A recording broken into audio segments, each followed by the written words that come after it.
Okay, welcome back everyone to another week of PIRKEI AVOS, the ethics of our fathers.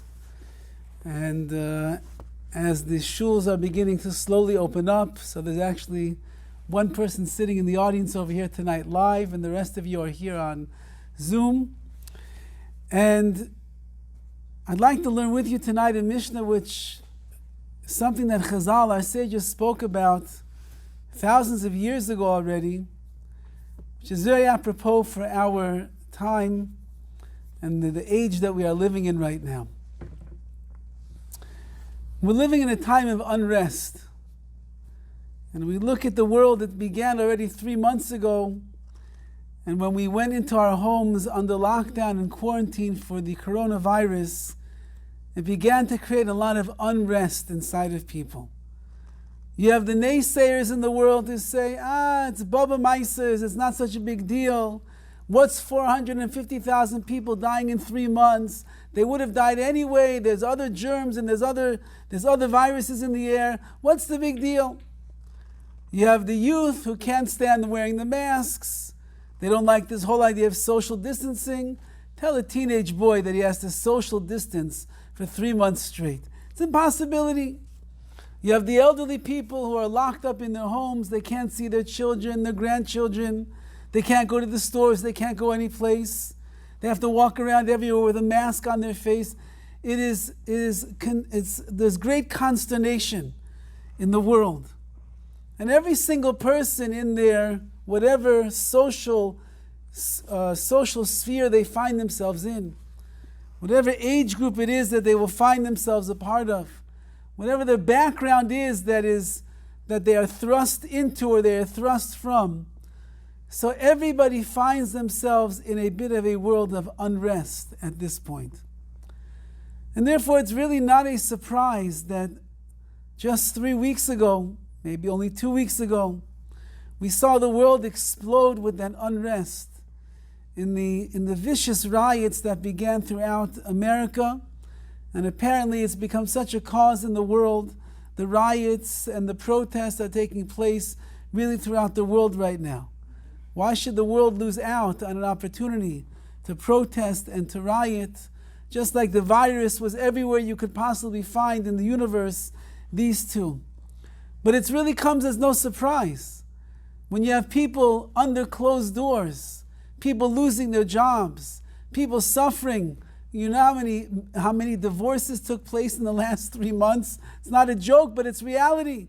You know how many people jumped off the bridge in the last 3 months? It's not a joke, but it's a reality. So much pain and so much strife and so much frustration in the last 3 months of our lives. One act of terrible murder which took place just erupted like wildfire, lit the entire world on fire and out of control. We thought things had calmed down, and then another terrible, terrible act takes place. And again, once again, the riots are flying, and the riots are on fire, and humanity is once again crumbling at its very core.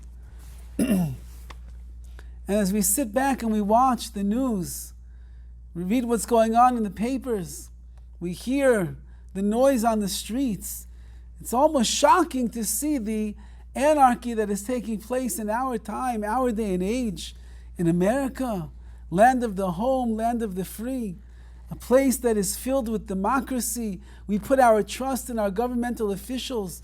We made police departments to protect and to serve. The fire department is there to protect us.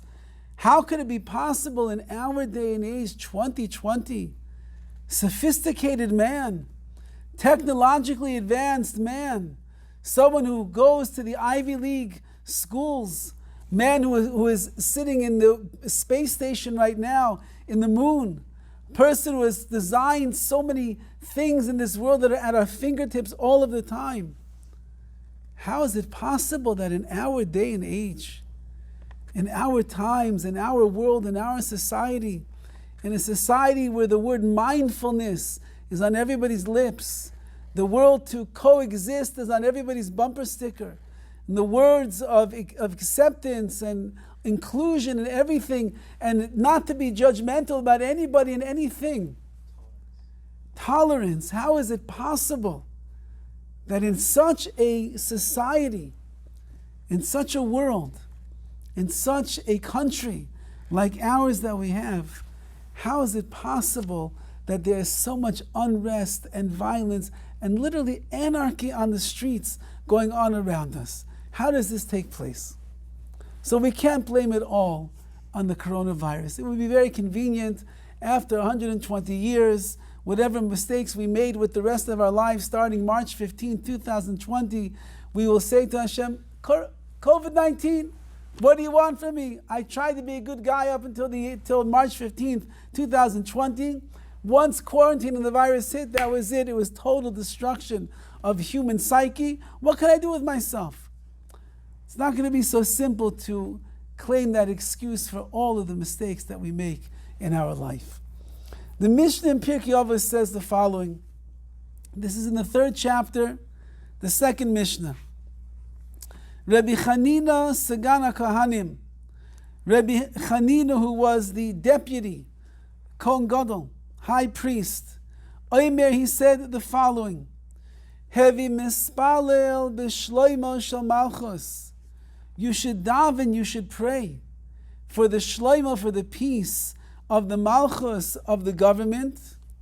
She'ilmale moira, because if people would not fear the government, and we'll add, if people would not fear the police, and if people would not fear the security guards, and people would not fear the shame of being videotaped on live television, jumping into stores, beating people up senselessly on the screen, if people would not be afraid of that, says the Mishnah, Ish es re'ehu, then one man to his friend, Chayim below, they would swallow each other up alive.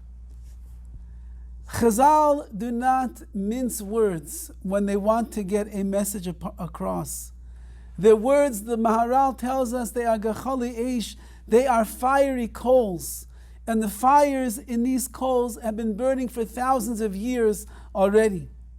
And they're telling us a very simple equation that works in every single society.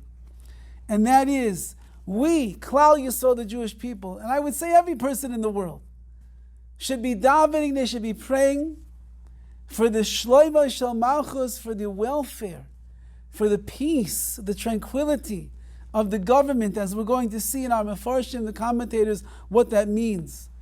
Because would there not be peace in the government?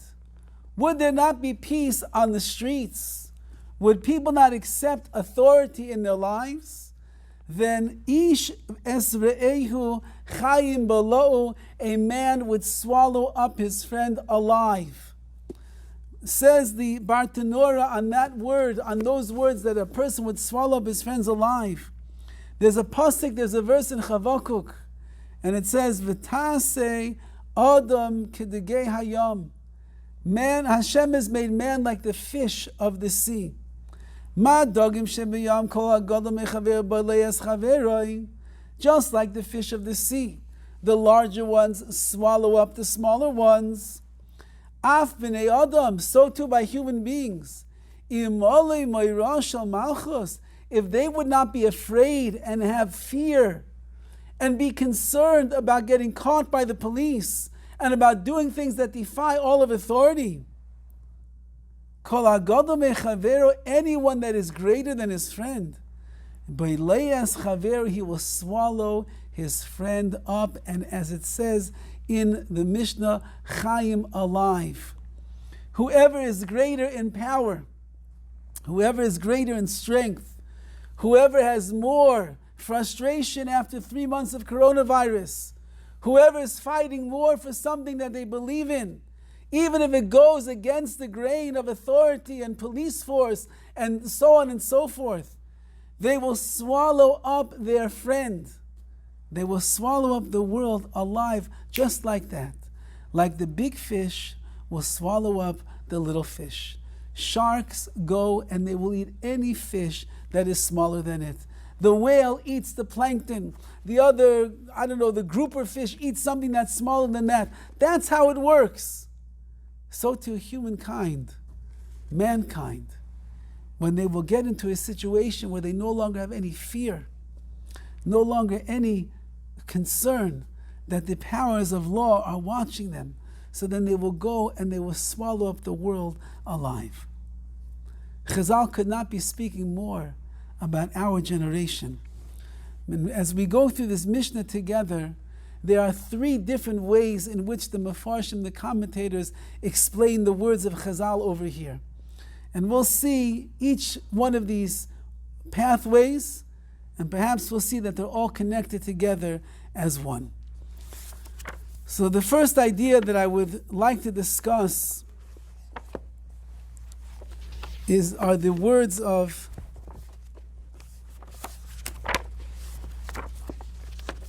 the Rishonim say like this. The Rishonim, we're going all the way back to times of Rashi, the Ramban, the Rambam, the early commentators. They make the following note over here. It says that you should be mispalo, you should pray for the welfare of the malchus, of the government, of the kingdom. Say the Rishonim, you should know, Einam amurim al malchus Yisrael bilvad. This is not only talking about the Jewish kingdom, not only talking about the Jewish government, which would right now, if it would be considered a kingdom, it only exists in the land of Israel. Rather, al malchus umayis ha'olam, it's referring to the umas ha'olam, to the nations of the world as well. If we live in America, that means that there is an obligation for a person to be mispalel, to daven every single day, that there should be peace and harmony in the American government as well. Because if there's not, God forbid, so then we might just witness the things that we are watching in front of our eyes right now. And he writes over here that you see that the Torah itself has a mitzvah when it comes to the holiday of Sukkot.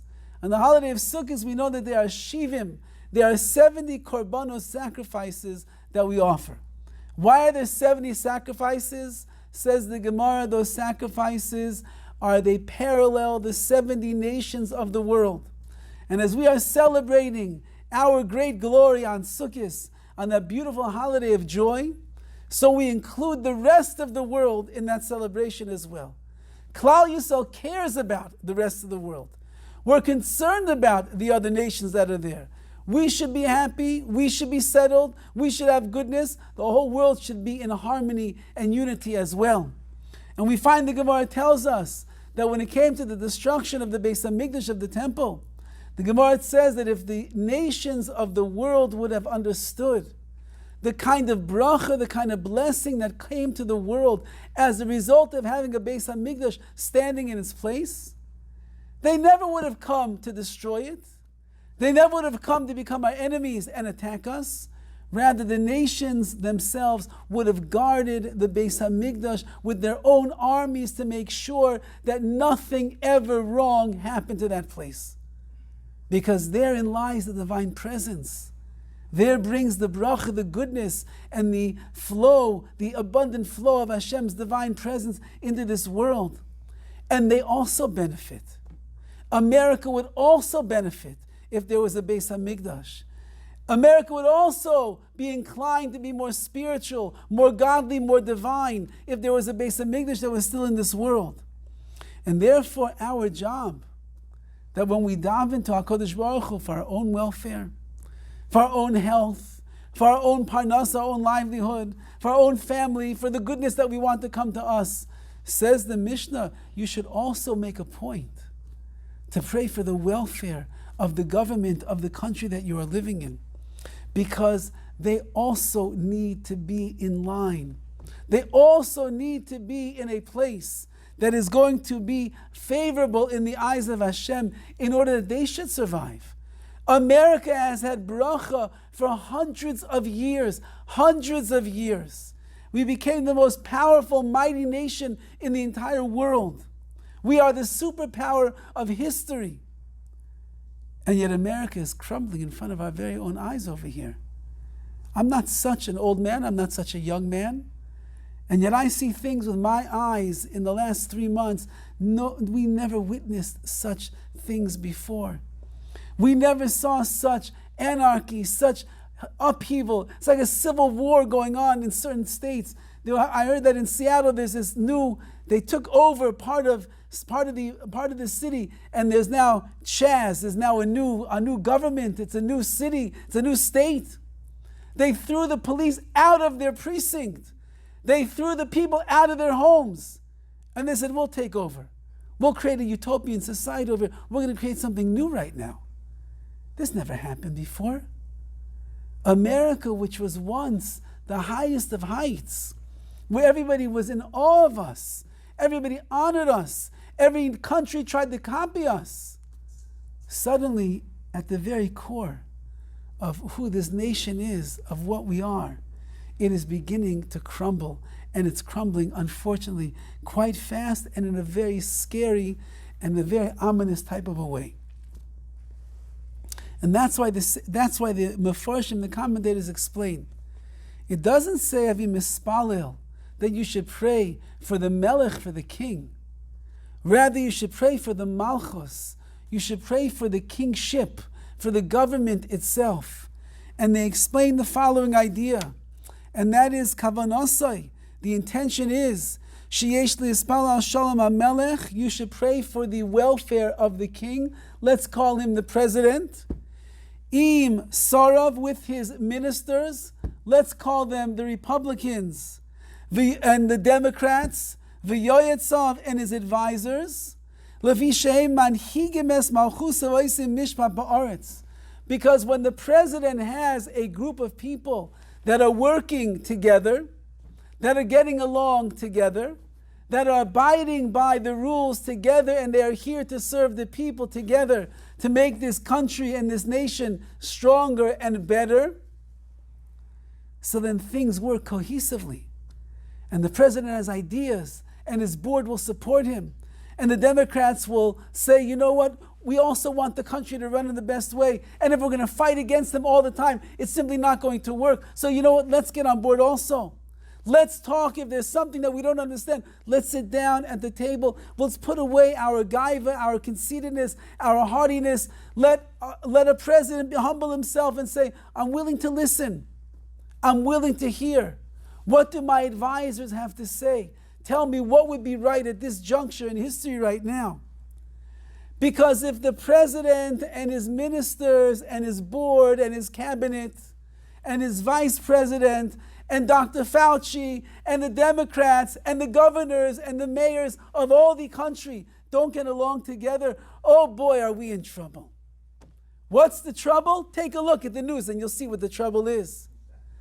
We have never lived in a time in the history of this country where there is so much dissent amongst the people, where you can't have a single conversation. If you mention the D word to somebody who is a Dem, if you mention the D word, that's it. This person's going to go crazy. He'll go livid.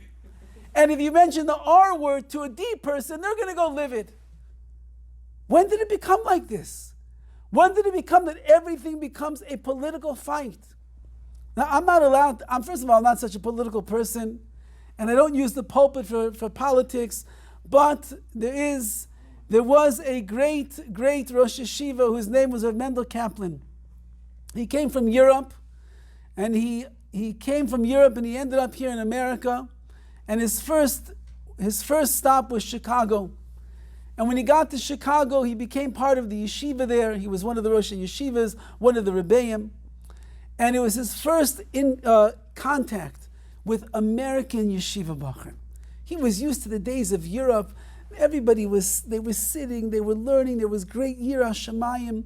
The bachrim, the boys in yeshiva in Europe, they were not connected with the world that was around them. They were cut off.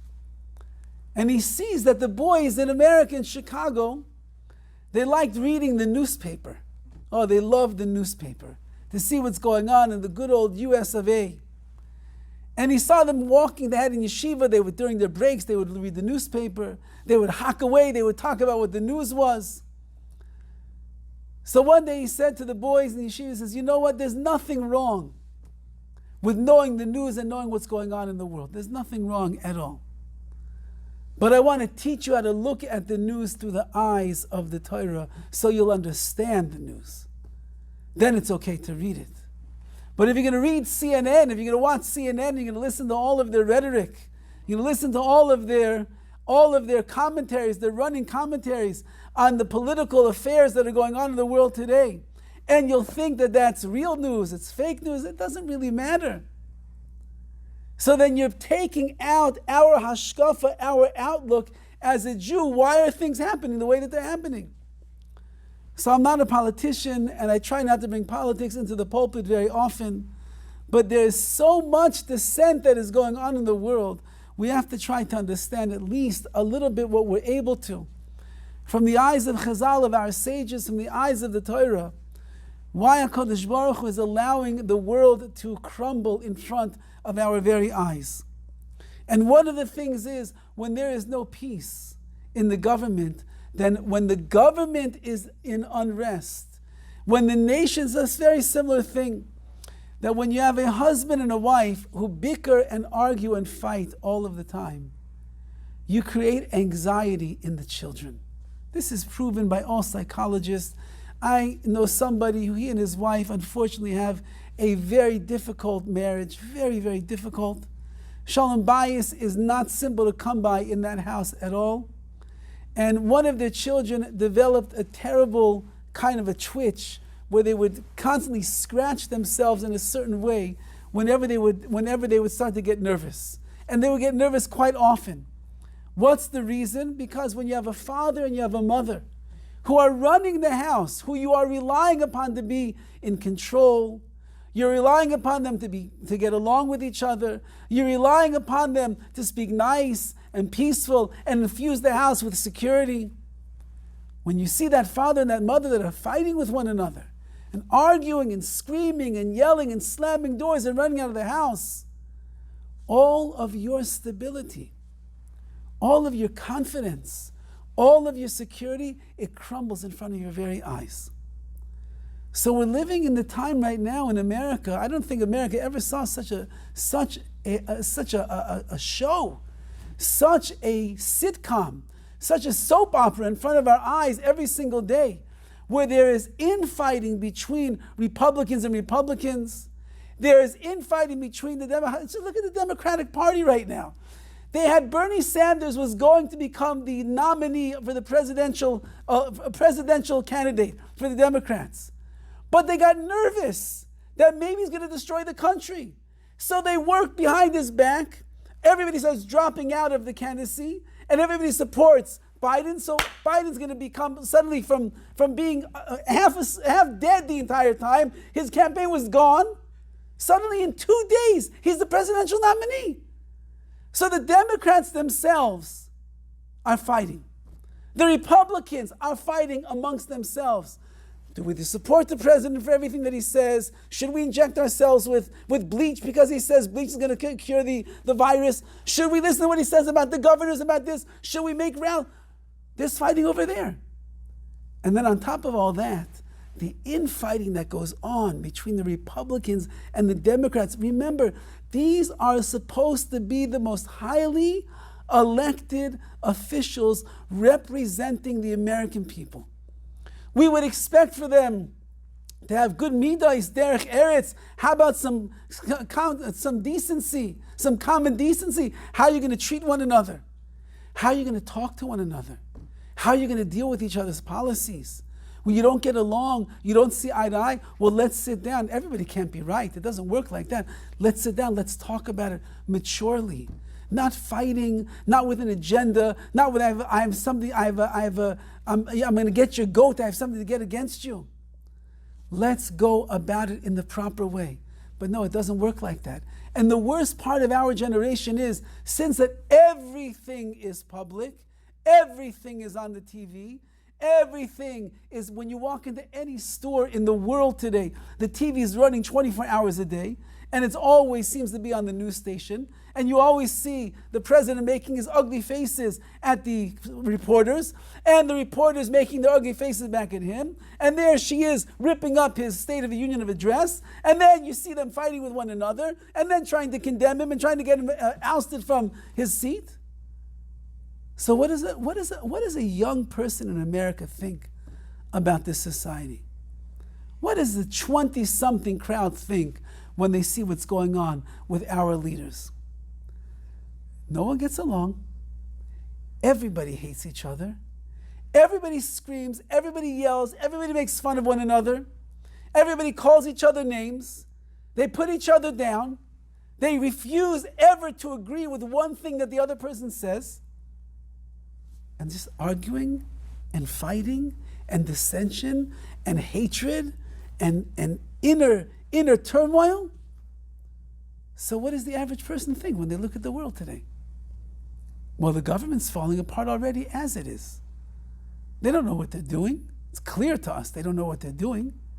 So now whenever I could find a mistake that is going on in the world, so then I don't have to be any more than our great and lofty elected officials. I don't have to be any nicer. I don't have to talk any sweeter.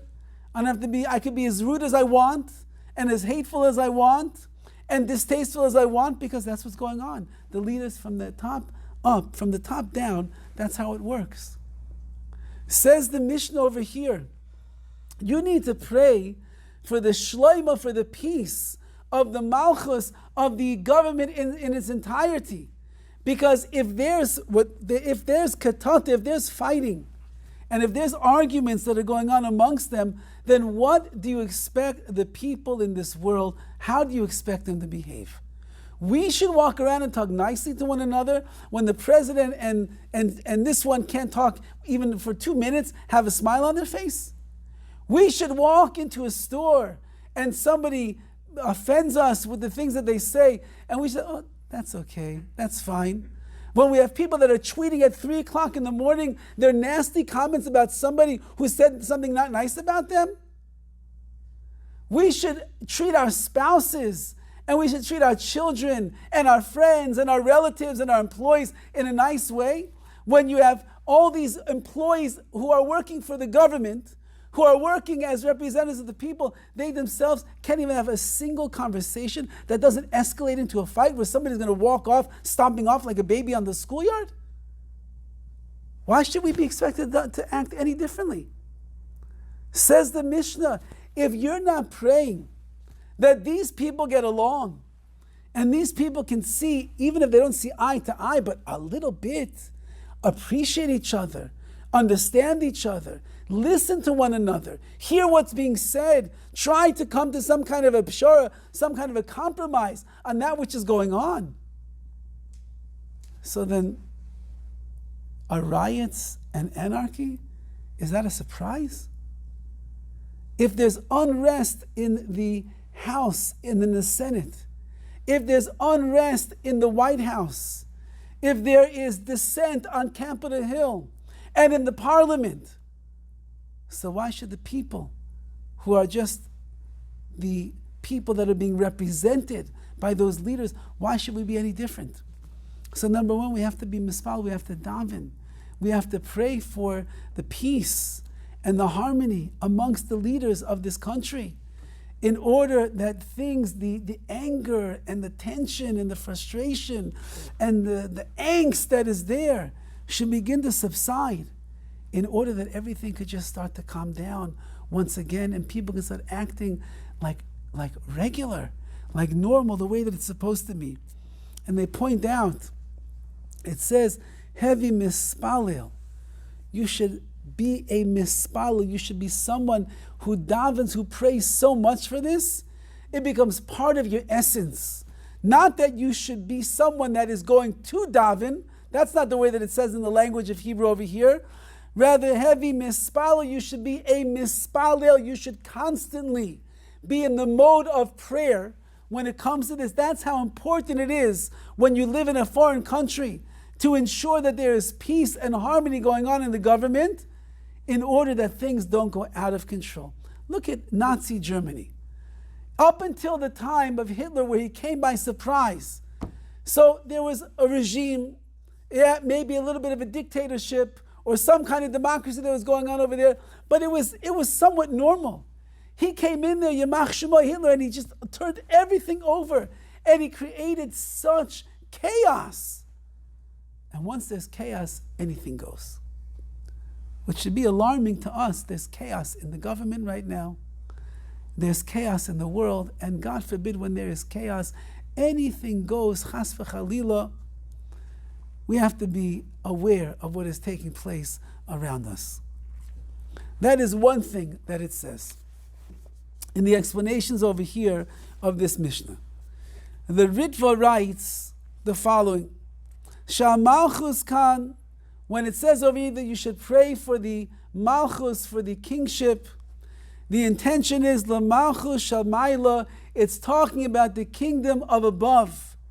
Malchus Hashem Yisbarach Shemo, it's talking about HaKadosh Baruch Hu's kingdom, the way that Hashem himself runs the world. The Malchus, the angelic world that he has of all of his messengers, the way that he runs the world in harmony and peace and perfectly, how Kodesh Baruch Hu sees everything that's going on all of the time. We should be mispala, we should daven that up there in Shemayim, in the heavens, everything is running peacefully, because we know that this world down here is a mirror image of what is taking place up there in Shemayim, in the heavens. When there is peace and there is harmony and there is strength and there is goodness up above, so then that translates down into this world with peace and harmony and goodness, and everything works out the way it should in nice, perfect, good unity.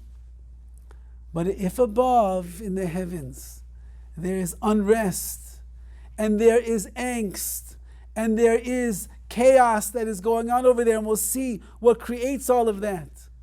So then the mirror image, this world which is just a parallel to the world above, is unfortunately going to find itself in the same state as it is in Shemayim, in the heavens. And therefore he writes, if it would not be for the fact that Hashem is guarding us and protecting us,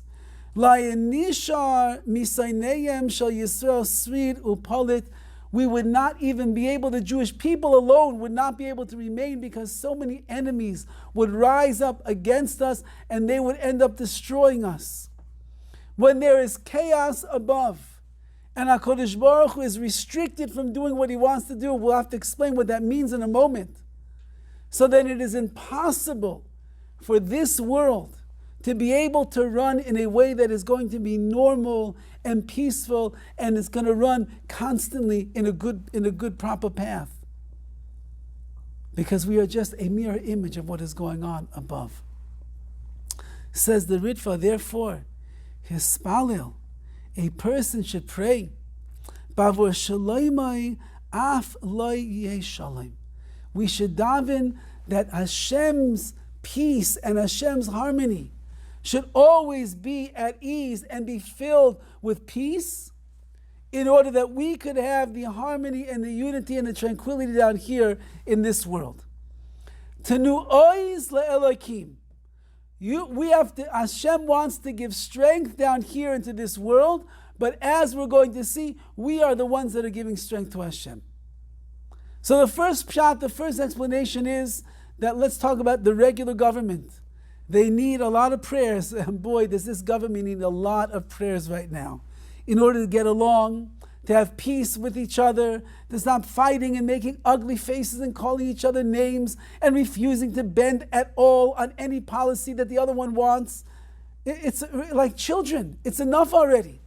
So if our government officials are acting like babies and like children, what do we expect from the people down here in this world? We don't have to be any better than they are.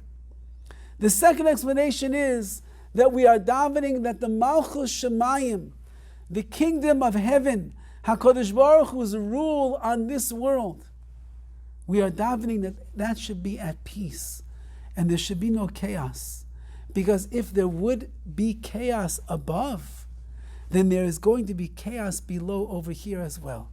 Hashem simply cannot give over as much of the bracha and the goodness and the peace and harmony that he wants to, when in Shemayim everything is in flux. So what decides the way the heavens are going to run? HaKadosh Baruch Hu is the creator of the world. He runs the world. He's involved in the world. He is limitless in his power. He is impenetrable. Nobody can damage him. So if HaKadosh Baruch Hu is so perfect, and he runs the world as perfectly as he should and he can, so then how is it possible? How is it possible that there's going to be any chaos going on in the higher realms of spiritual existence in the world of Hashem? How's that possible? So here comes the last of our prayers that we are davening for the peace of the Malchus of the kingdom. Says the PIRKEI Moshe, Shamalchus haniskeres kan. The Malchus, the kingdom that we are talking about over here, Hi remez v'kinui el hakoychos v'achushim shebeguf. It's referring to the energies and the power and the might that is inside of a person's body. Shechena Adam hu olam katan, a person is a microcosm of the entire universe. Ve'aseichel hu hamelech hamelech alav, and the seichel, our mind, our logical reasoning, the place where our neshama will reside, that is the Melek, that is the king over all of the parts and the desires and the whims of our body. What is on top of it all?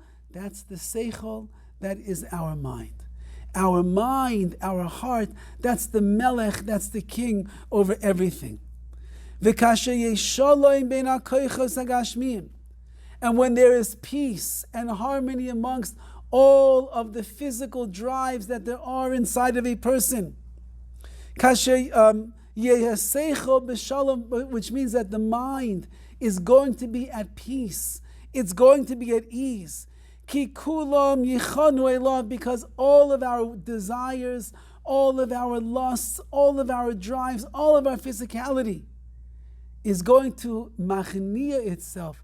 It will humble itself before our seichel, before our mind and our logical reasoning and the true, purest desires that are there inside of our heart. The body has a mind of its own.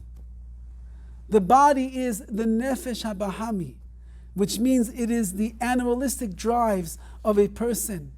Our eyes, as we see in this week's parsha, do not stray after your hearts and after your eyes, because that'll be the end of you. If you get caught up in all of the tantalizing things of this world, how are you going to get closer to HaKadosh Baruch Hu? You're going to destroy yourself. There's lusts and there's desires that are always ruminating inside of a person, percolating inside of their mind and their lustful world of imagination. And it draws our body in different places to do different things. How can you live a peaceful life if you have no control over the desires and the whims of your body? We will see things, we will hear things, we will smell things, we'll be triggered in different things in our life, and it will draw us in that direction. But maybe it's really bad for us. If that's the case, then you lose your mind. Your mind no longer has control over the body has control over the mind. In Cain, if that's the case, says the Mishnah, so where's the peace going to be? Where's the shalom? Where's the harmony going to be in your life? And therefore, you know what we're davening for? You know what we're praying for over here? We're praying that the Melech, the mind, or as the Ramchal writes in Mesilas Yesharim, the Leiv is the Melech over Kol Ha'evarim. The heart is the king over all of the limbs. Once that the heart and the mind are in unison, and they are strong and they are powerful and they are ruling over the body, then you can have peace. Then you can be at ease. Then you can have more trust and faith in the decisions that you're making, that you're doing the right thing in your life. A bacher once came to me and he hands me his laptop computer and he says, "Hold on to this for me." I said, "What for? I have a computer. I don't need your computer." He said, "I can't control myself right now. I had a filter. I cracked the code on the filter. I had somebody else watching over me. I found a way to get around that also. I can't control myself right now. Take my computer. I don't want to fall into that pit, that abyss of darkness of what's on the internet right now. You hold on to my computer. When I feel that I'm strong enough, I'll come back to you. And it took him months, literally months before he came back to me and said, I'm ready now to put a filter back on my computer and to be strong in my commitment not to look at the schmutz of the internet. When the body rules over the mind and the heart, you end up in schmutz land. When the body and its whims and its desires are pulling you in all different directions, so then your mind is asleep. It goes away, it's out to lunch. You lose total control. So you know what you should daven for? It says the Mishnah over here, Shloima shel Malchus, daven for the peace and the harmony in your Malchus, in your Melek, in your mind and your heart. That they should rule over the lowliness of the physical drives of your body in order that you control them and they don't control you. And he writes, and that's what it means, and the Mishnah goes on, Ilmole morechayim balo. If they would have no fear of the authority, if the body parts would have no awe and fear of your mind and your heart, they would literally swallow each other up alive. Kloimar, it means to say, if the body parts and the lust and the desires and the drives would never confer with the seichel, with your mind, it would never listen to the pure intentions that are there inside your heart, you would just become a mass of bodily lust and drive, and it would swallow you up. How does a person become an addict? You tell the guy heroin is bad for your health. Yeah, I know that. I will never become an addict. I've met heroin addicts before. They told me you get to a certain point, it just gets out of control. You cannot control yourself anymore. Why? Because the body is swallowing itself up. Your mind is telling you, if you do it again, you might die. You don't care about death anymore. A guy told me he got to the point he didn't care about dying anymore. He just wanted to feel the high of the heroin coursing through his veins and his blood. A guy's an alcoholic. How's he become an alcoholic? His wife is telling him stop. His kids are telling him stop. He knows a horrible thing. Because if the body has no fear and awe and reverence for the thoughts that are there inside of the mind and the heart, so then the body is just out of control, totally out of control. How is it possible that grown men and women can go to stores that are locked and that are closed and break down the windows and go in there and loot and steal and feel that they are entitled to take whatever they want? How can they do such a thing? Because the seichel, the mind, is gone. The heart is not controlling the limbs and the bodies. There's anger, there's frustration, there's angst from 3 months, for hundreds of years. There's so much pain that is there.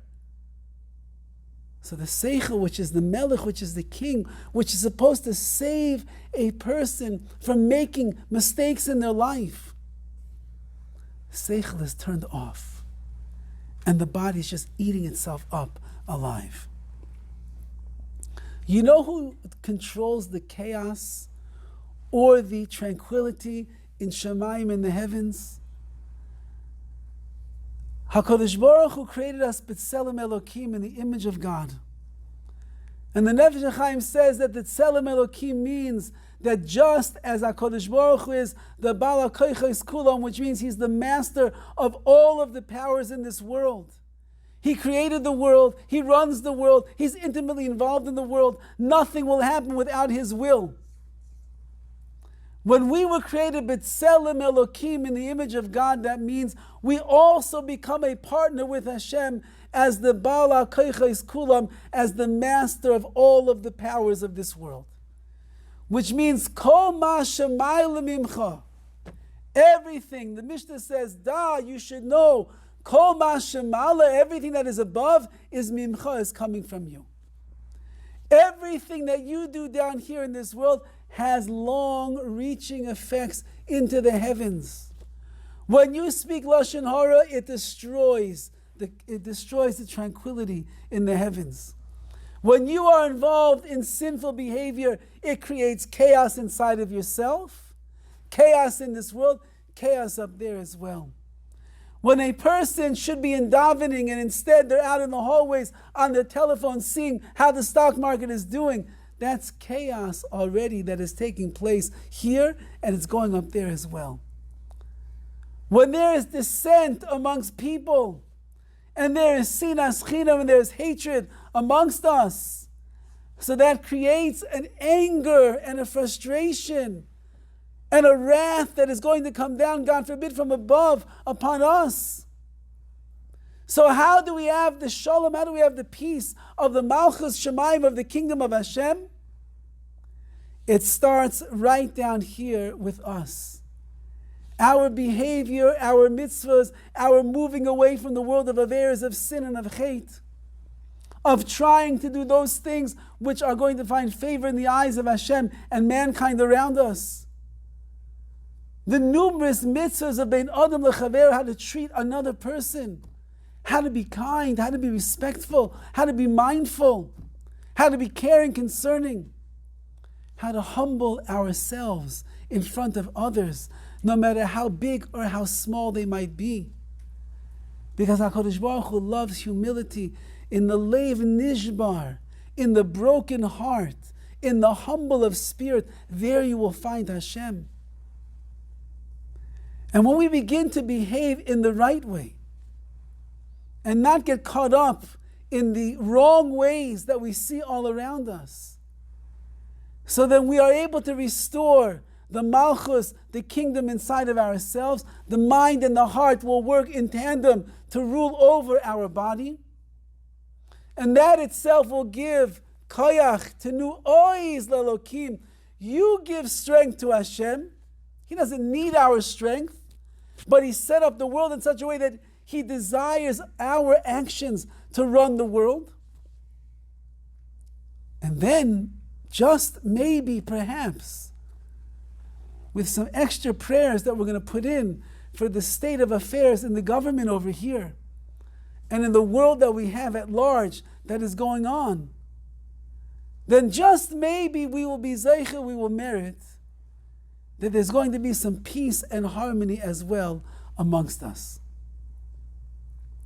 What we are seeing unfolding in front of our eyes in history right now really defies everything. But there's something that is important for us to keep in mind.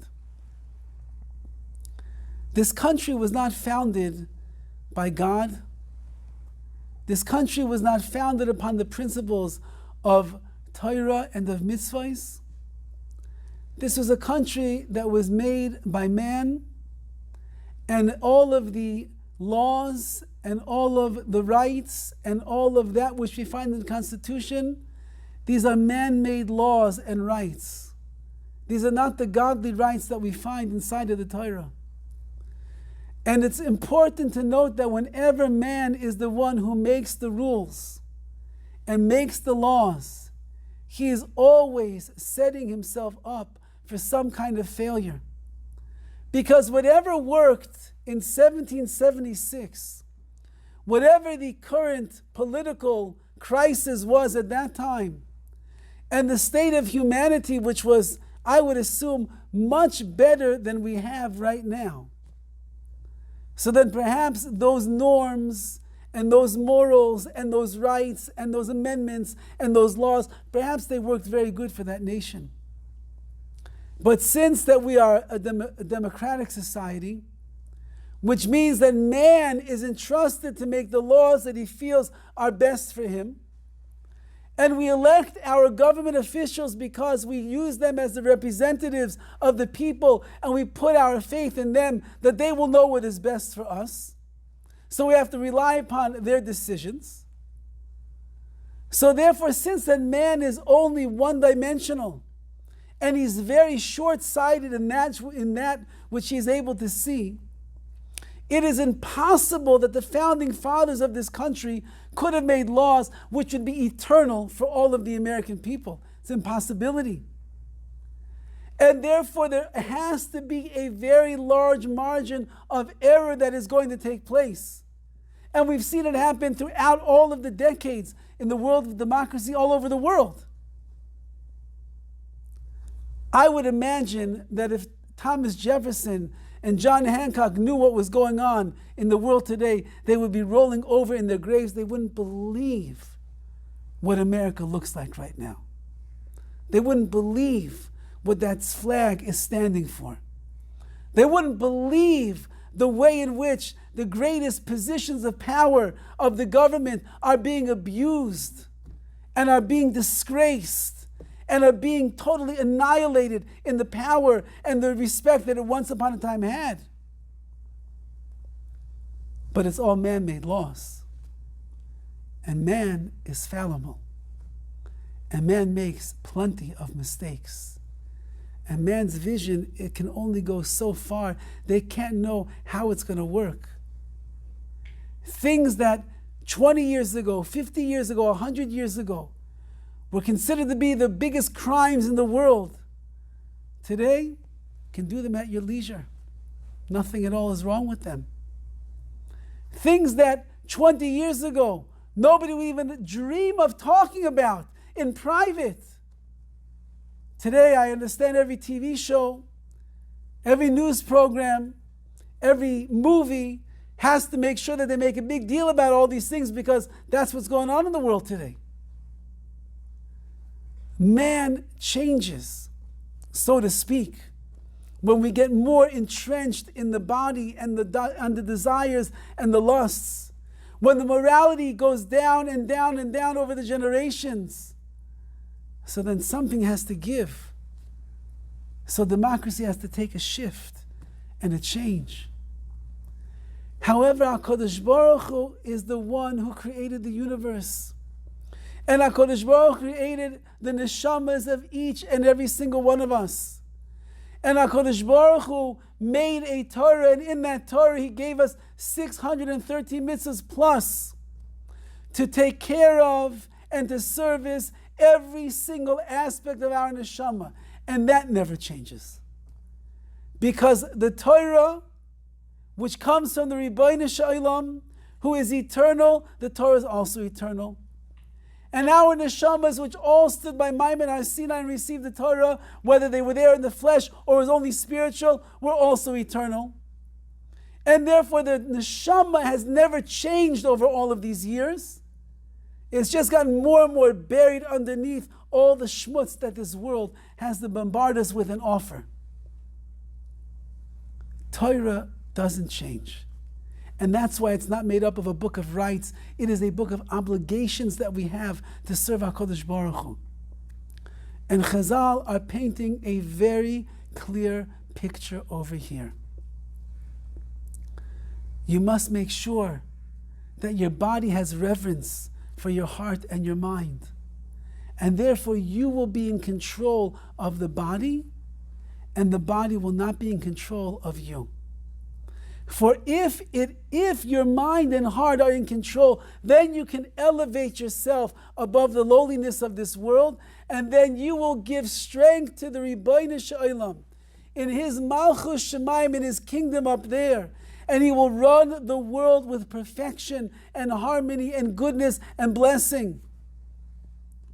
And then with our tefillahs, with our prayers, if we try hard enough in our personal lives, the lives of our communities, the lives of Klal Yisrael, and we are concerned enough about the glory of HaKadosh Baruch Hu in this world, because this is total destruction which we see in front of us.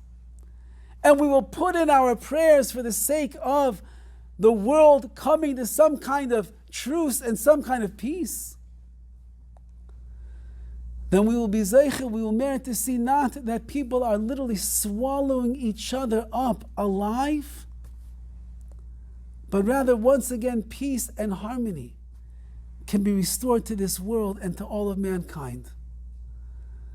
So as we watch the events of history unfolding in front of our eyes, and we see these unprecedented actions that are taking place, we have to keep in mind that the key to the change, to pushing back the tides of chaos, of anarchy, of civil war, of total dissent, which is going on right now, the key is in our hands. And if we will become the malachim, we will become the kings that we are supposed to be, and we will rule over ourselves and give HaKadosh Baruch Hu the power to rule the way that He wants to, then perhaps we will be the beneficiaries of being able to see law and order and peace restored to our nation, Klal Yisrael, to the nation of America, and to the entire universe. Bimheira v'yameinu. If there's any questions, I'm happy to stay on. If not, we will see you next week, Be'ez Hashem.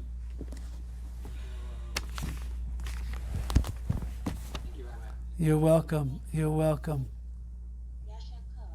Thank you.